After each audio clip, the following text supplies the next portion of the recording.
Welcome to this episode of Consider It Blacklit. I am Kim, your host, and for those of you tuning in for the first time, Consider It Blacklit highlights films, television programs, and stage plays featuring African Americans up front and behind the scenes. We also discuss social issues as it relates to some of these programs and how they may or may not impact our communities. So thank you for tuning in, and we hope you continue to tune in each week. Today, it is my pleasure to highlight Deborah Mitchell, the founder of the New Jersey Tap Dance Ensemble. Welcome, Deborah. Thank you, Kim. I'm so glad to be here and always happy to talk about this company and my journey with it. And it has been just that, a journey. Well, I am excited for our audience to learn more about your organization, but why don't you start off by telling them a little bit about who you are? Okay. My mom had me in dance school at the age of 7. I was in little tap classes. So I look back at, I keep my ghosts on the wall, my picture of myself when I was 7 and I was in tap. But she took me out because she said she could see that the instructor, the woman who owned the studio, constantly had me put me in the back. Well, for me, this was a blow because tap dancing was in my soul. I just loved it. And that's when she explained to me more why she took me out of the class and that I could go back to dance later in life, but I was going to get an education. And that was a time, when my parents, they were very, very much advocates of education. Talk a little bit about, you said your mother took you out of tap, but talk about how you got back into it. Like at what stage did you do that? Okay, believe it or not, I did not get back into it until the 70s. Now, that shows you how many years, 20 years later. What happened was I got my undergrad degree. Like I said, they were real proponents of education. So I was always a good student, and I got my bachelor's at Southern Illinois University and my master's degree in social work at Indiana University. So there were dance groups and so forth, but I was so interested in getting this degree that I knew what they wanted me to have and making sure I got that first. In the back of my mind, always thinking, I'm going to go back to dance. My journey to New York actually occurred because I had a college sweetheart who I had a short marriage with, but he was from New York, and his name was Mitchell, Ronnie Mitchell. So that's how I actually catapulted myself into New York. But that lasted very shortly. So all of a sudden I was on my own again. Well, okay. I knew in my heart, my first love really was dance, and it was tap dance. Eventually I found out that Henry Latang was a great tap master and Broadway choreographer in New York. And I looked him up, found the studio, which was at that time on 57th Street. And so that's how I got back into my tap shoes. And I found myself not only taking lessons from him, but he would let me, he and his wife, Ellie, would let me stay in the studio. They knew how much I loved it. You are a protege of Leslie Bubba Gaines. Why don't you tell our audience who he is and how you guys met? We were coming up on 1980, and I was supposed to have a date for New Year's Eve with this young man that I was seeing. But when he got to the studio a day before, he said, "Are we still going out?" And I said, "Yeah, but I need to stay here and finish this step." So he said, "You're never going to finish those steps." He said, "You're going to be here forever." He said, "But I tell you what, instead of going out with me, what you ought to do is go over to the Brooklyn Academy of Music, where some old guys are going to be tap dancing." I said, "Really?" I said, "What?" I said, "Who are they?" He said, "Well, you just ought to go over there and see them." He said, "Because these cats, that's what they call them, these cats are fabulous." I didn't know where to park. So I said, okay, when you're young, you will take chances and do things that other people do. I'm going to park my car right here on the street.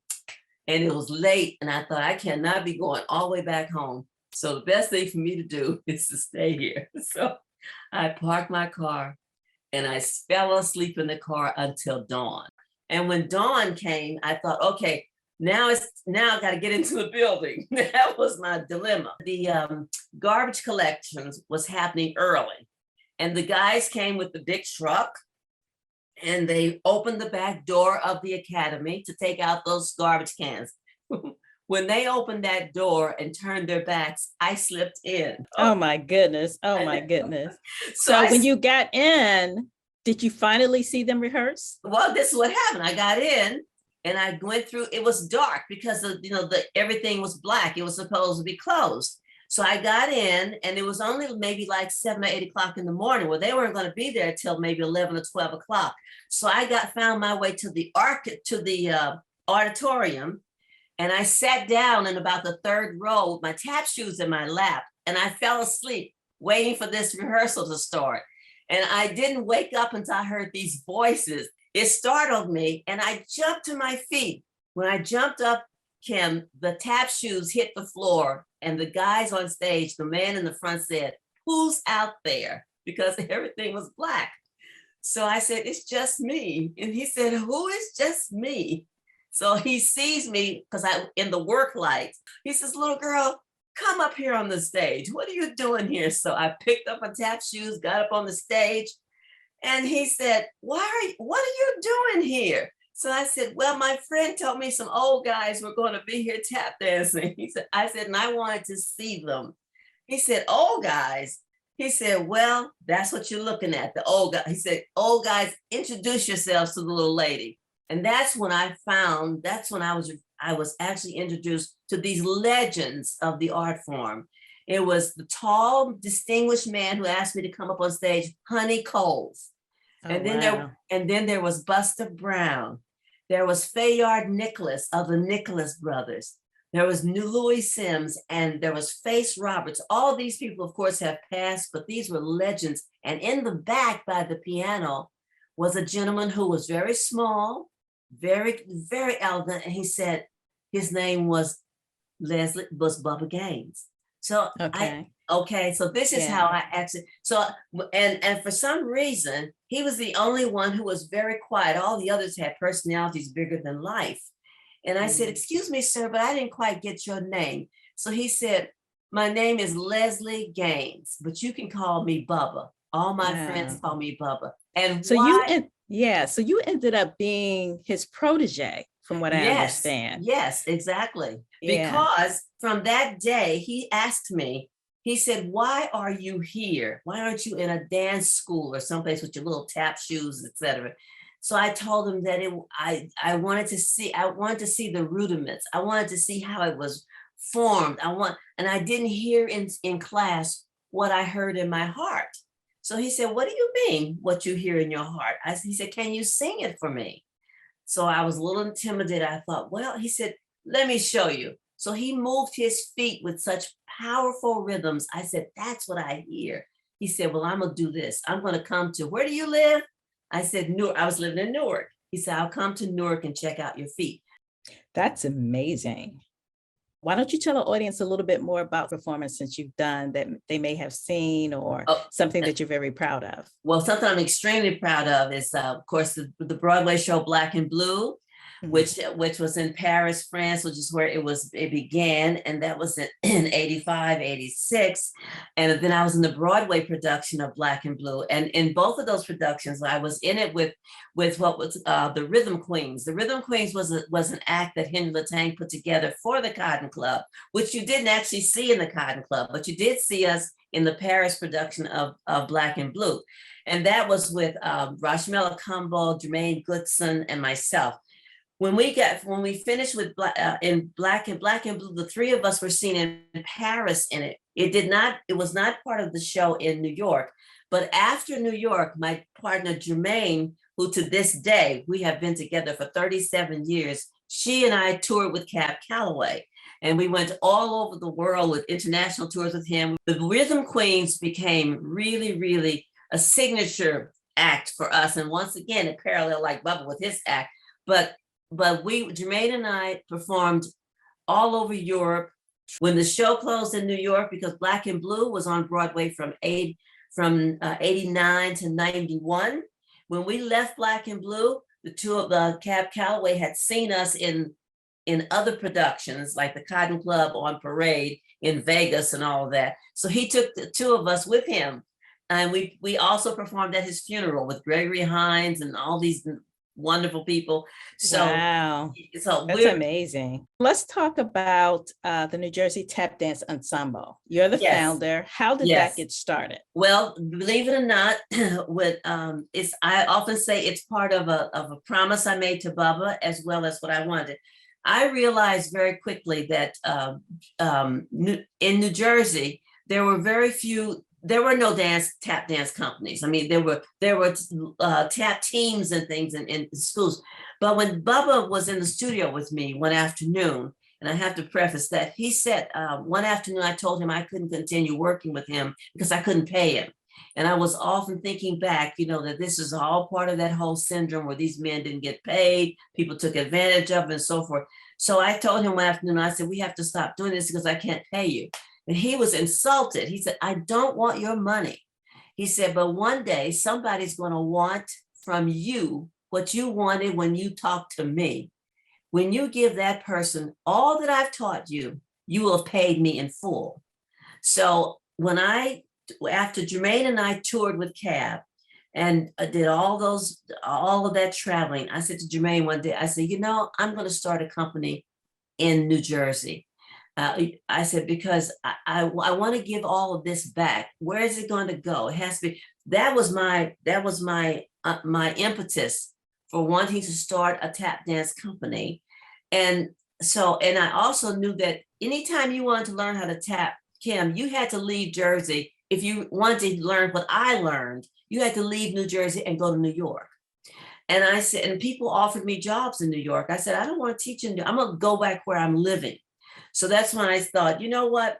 There has to be kids like me all over New Jersey. Because my mom always told me there's talent on every street corner. I said, they must be there. So that's where I'm going to go. So by then, and I was very fortunate. By then, I had because of my jobs, and I had met my husband Ken McDonald, okay, who I married in 87. So I said to him, I said, I'm going to start this tap company. So I got flyers together. I didn't know what I was doing. I got flyers together, and I decided to send it out to dance schools and put it and give it to my friends and say, I'm going to audition for a company. Now, what I wanted was a company of adults, because I realized that when you leave dance, first of all, is a short-lived profession for many people, unless, except for tap dancers. But I was thinking that there weren't a lot of jobs for tap. Tap was not, except for when Black and Blue came along, we were coming at what I call during the Renaissance of tap, because you had Gregory Hines with Sophisticated Ladies. You'd had a few things before that, because tap was not viewed, and that's part of what I tell you about the challenge for it.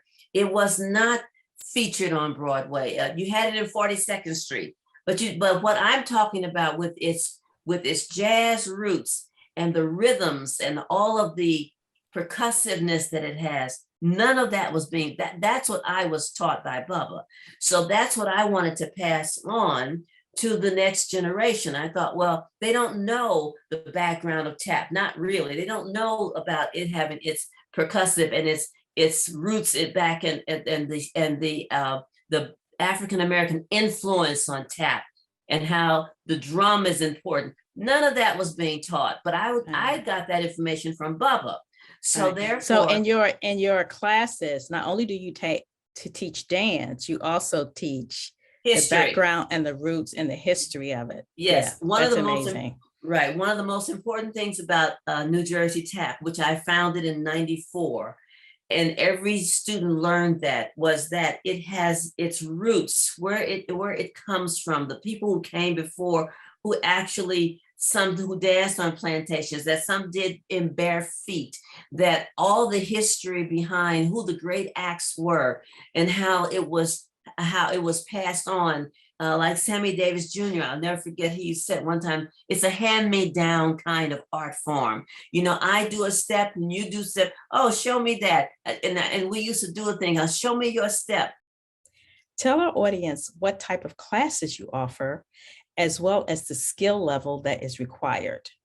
Okay, we offer basic class, which is for somebody who's never tapped before. Okay, we have a beginner class, which is someone who's had gone through little basics and learned the foundations of shuffles and flaps, that kind of thing. Then we have advanced beginner, who are those dancers or who are individuals who now who understand the basic stuff that's in tap and terminology, and they're ready to go a little further, and they understand timing and rhythm, that kind of thing. And then by then, the intermediate are those who have mastered a lot of the terminology, and the understanding, and are ready for choreography, and to do a little bit of improvisation on their own, which is their own thing. And then, of course, you have the advanced class, which is basically for people who are ready for more improvisation, where the dancer is the major instrument, and they have a command of I say a command of the technique that they have to learn, and they're ready to kind of step out on their own a bit. And in our outreach program that we have twice a month right now, we have an open class, which is basically for dancers of different levels who can come in. So we kind of put them all together in an open class to just enjoy themselves. And then we have an adult beginner class, which are adults who basically feel like they don't want to be in a class with children. And so we only open that up to adults, and it is a beginner class. You don't have to have experience. You can come on in. And then we have, of course, the advanced beginner class, which is, like I said before, people who are pretty good at what they're doing, and they're ready to have a little bit more of a challenge. And then we have fast intermediate. Fast intermediate kind of covers the advanced person as well as the one who is intermediate, who is becoming more of an advanced student. I'm starting at some point a class called TOCA, Tappers of a Certain Age, TOCA, which is anybody who is basically 65 and older, who may have tapped before, but want to get back into the groove and don't want to do, don't want competition, don't want to have to remember something from week to week, just come in and enjoy. And also it's good for, when you get that age in life, you need things that will make you, for your memory, for your aerobics, for just socialization. So TOCA is a class that I know, because I even teach a class here in my community, and most of the dancers are 80 plus. So, wow. Yeah, wow. so it's important. That's amazing. Yeah, yeah. we definitely need to know about that. Yes. So tell our audience about the Jenny Fund. What's that all about? Yes. The Jenny Fund is a fund that was designed in memory of Jennifer Introvatarlo Aspercolis.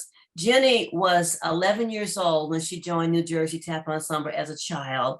She was an outstanding artist, continued to grow and became a first company dancer, first company meaning a professional. And even after she left to go to school and went to the West Coast, got married, had her child, when she came back to Jersey, she came right to me and said, Miss Mitchell, I'm back. I want to get back into the company. I said, the company is home for you. You don't have to worry about coming back. She was back with us, and within about 6 months revealed to me that she was suffering from breast cancer. So I said, she said, but that has nothing to do with me dancing. I said, well, you dance as long as you want. Unfortunately, she lost her battle with breast cancer at the age of 35. So what happened is that she loved the young artists, because she came from the company as a young dancer. She went to BRIC, to Evolution Performing Arts Center, and taught lots of young dancers. Her heart was always with young people. So she would send people to me all the time. Wherever she was, she'd tell young people, go to New Jersey Tap Ensemble. They will get you ready as a tap artist. So when Jennifer died, I thought it would be a fitting thing, a memorial for her, to help support young artist training in our company, which is what our arts education youth company is, NJ Tap 2. That's for dancers who are 12 to 17, to support their efforts, to have scholarships for them, to help us keep that program going. I instituted the Jenny Fund. Her parents were so pleased with it, and it allowed me to name it after Jennifer, because she was Young people was her heart and soul. So when I wanted to make sure to keep her light burning at all times, and we do that through the Jenny Fund, which you can make a donation in memory of a dancer or in memory of a child or someone you love, or you can make a donation for the scholarship fund for them, or your company can do a matching gift. So there's 3 ways you can donate to the Jenny Fund, but it's specifically for the young people, the next generation of tap dancers That's and beautiful. That community is so activists. beautiful. Yeah, Yeah. yes, yeah, Yeah. Thank you for doing that, because I'm sure that will afford some young person an opportunity who may not even have thought of doing tap to yes, do tap. Yeah, yes, that's yes. beautiful. Mhm. So you do have some sponsors. Tell us about the sponsors you had in the past, and what is the process if a new sponsor wanted to come on board? Yes, yes. We've had a hard time actually getting. We were funded primarily through foundations. Okay, our foundations primarily the New Jersey State Council on the Arts, the Geraldine R. Dodge Foundation, Robert Mills, Hyde Watson, the Jaquil Foundation. All of those have been the backbone of keeping us on our feet. Today, we do have sponsors, including the Lester and Braverman Law Firm. We have Short Hills Counseling and Swerkin Engineering. Those are sponsors who literally, feel that they appreciate the art form and want to see it flourish. So they're able to help with funding and maybe help with getting the organization on board with other sponsors. So sponsor a dancer. It takes a lot to keep this organization on its feet, which is one of the big problems we have. But we have had thank God we've had the support primarily from our foundations and our donors. Anyone can be a donor to New Jersey Tap Ensemble. You can donate like I said, to help a dancer in the company, or to help us with rent. We are not an organization that has its own building. We rent space, so you can do that. It's it's one of the reasons we make sure that everywhere we go when we are in performance, we let people know, that you can sponsor or help with the funding of the organization at any time. You don't have to go, and it's not a lot of red tape to do that. You just let us know. Our board of directors is always open to, finding new sponsors. Tell our audience about some of the challenges that you've had in running the New Jersey Tap Dance Ensemble. One of the biggest challenges has always been that people have often seen tap as a childlike kind of art form. It is because we promote it and know it's important that people understand that it isn't, that children can do it. But for instance, we don't even accept anyone younger than 8, because the art form itself, the percussive nature of it, you need to understand it a little bit more. So finding donors, getting money for the company, the image, even being presented. Many times I had to fight very hard to get us performances with various presenters, because they did not see it as maybe able to hold its own, like say a ballet company or a modern company. So we've had to fight the image situation for many, many years, but we have had great performances, in NJ Pack, at SOPAC, in Long Island, in New York, at the Lincoln Center. We've been out there because we're 27 years old now. I pushed very hard to get us out there, but that has been one of our greatest challenges, is funding. And if it wasn't for those funders, like I said, like Jaquil and Dodge and the Arts Council and, Hyde and Watson, Robert Mills, we wouldn't have been able to do it. So, Wow. it's have you identified any specific challenges related to the pandemic? Yes. Well, one of the first ones is people go to Zoom. Thank God for Zoom. But the major problem with Zoom for tap dancers is because you have audio problems. You're not only listening to music, you're listening to your feet. And the delay, there's like a second delay in there you have to have very good broadband or internet service to really appreciate tap because it's so hard. It's extremely challenging. But I tell you what else, what has done with the pandemic, even though we were not able to be together, we have been able to reach an audience that's way beyond New Jersey. We have been in Hawaii. We've been in London. We've been everywhere because one thing you can do with Zoom is it's a far-reaching technology that you can see, and we've been willing to go deal with the audio as long as we can get. But what I'm saying about that is it has not only given us a broader audience, it has also helped us get to audiences that we normally could not. So and also we have been able to bring in artists who we couldn't maybe pay to fly in. We've had special programs. We fly people in. We don't have to worry about housing and flights because we can just go on. So that has been a good part of what's happened with the pandemic. The other part, like I said, of the challenges, we also have a group of people young kids who don't have good internet connections. And we know that they are maybe a household with one computer.